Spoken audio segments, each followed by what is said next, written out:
God is a business, and always has been. Certainly some preachers might be sincere and really want to save people's souls. But at the heart of every ministry is the hustle. We have all heard people criticizing the rich lifestyles of famous evangelists. But they're all the same. Some are just better at it. Yes, even the little guys at the church down the street are hustling, just like any other business. I had a follower once share an interesting testimony concerning this fact. He said, "A few years ago, a friend of mine was going through a hard time and turned to God. He quickly became a fanatic. So strong was his passion that the preacher saw this as opportunity and made him an elder in the church, which meant he now got to sit on the board discussing church activities. He later expressed dismay how all of the meetings were concerning what the church could do to get more money. Potlucks, community yard sales, a Christian rock band, bingo. His fire began to diminish after witnessing the real focus and the business side of Jesus. He stepped down and eventually quit going to church altogether. I once did an interview with Ariel, a content creator and activist who at one time was a devout Christian. He mentioned how he had traveled into other countries, mainly poor and vulnerable communities, to evangelize. At first, he thought he was there to help people, but soon realized all of the goodwill, such as bringing canned goods and medicine, was actually a ploy to establish a church building and have the people pay for it. The goal was to increase the church's domination in any given area in order to increase revenue for his particular denomination. The more people tithing from all around the world, the more money would funnel up to the top. He said he began to realize his charity was actually advertising for this one goal to rise up a new building and fill it with these poor people who will give everything they have in return for miracles and blessings. Once they achieved this goal and filled up their pews, the charity would dry up completely. He had already seen it happen before. This realization made him depart from evangelism and eventually the faith altogether. Although he was sincere, the organization, the church, was all motivated by money, he told me. This is nothing new. This concept developed early on in human history. According to religious tradition, Moses was the spokesman for God, and he intimately understood how this business model worked. He had been an insider with the great leaders of the Egyptian Empire and had already seen how the Egyptians enriched themselves with a temple, a place of worship and practice. When the Israelites invaded the Promised Land, the elders of the 12 tribes met to ensure each tribe would get a fair portion of land.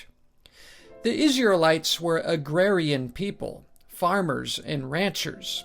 Hence, the ownership of land was very important to them.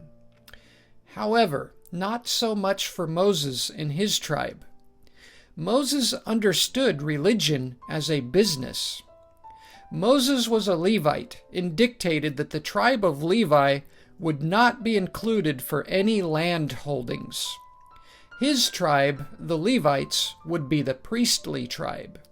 They would receive no land, but instead would earn their livelihood off the other tribes through offerings and sacrifices made to the temple. While all of these other tribes would have to labor and toil, Moses and his family could live easy and luxuriously. By creating holy scriptures and speaking for God, they could enrich themselves beyond measure. The Israelites would bring in the very best of the first fruits, the best fatted calf, lamb, or whatever is to be sacrificed. These animals had to be healthy and unblemished. Some were required to be fattened with barley for up to 2 years. Wine and oils had to be the first press. God would not settle for second best. The Levites effectively secured the finest meats, fruits, and grains of the land for themselves and their families. Bread, wine, incense, and whatever was being offered, only a small portion, just a drop or a tip, was cast into the fire, and what remained was saved and stored up for the Levites. And then there was monetary offerings. Moses claimed that God demanded 10% of every single Israelite. Bronze, copper, gold, silver, and all precious gems were brought to the temple. The Levites adorned themselves with these precious stones. And who would complain? These were men of God. Not only did Moses secure the very finest food the land had to offer without labor, but also became rich with fine gems and alloys. The Levites wrote up hundreds of shalls and shall nots in the Old Testament. If anyone violates any of these, they must go to the temple and bring in a sacrifice or offering to atone for their transgression, adding even more revenue for the Levites. Many of these sins were petty, or things that a person cannot live without doing, such as making it a sin to work on the Sabbath. If you set the table to eat on the Sabbath, you've worked, you've sinned. You need to go to the temple and make an offering. It was a sin for a female to have her monthly discharges. She is to go to the river and cleanse herself, then go to the temple and give a cleansing offering. All of the wealth of Israel funneled up into the hands of the Levites. And because the Levites wrote down God's commandments, nobody dared question it.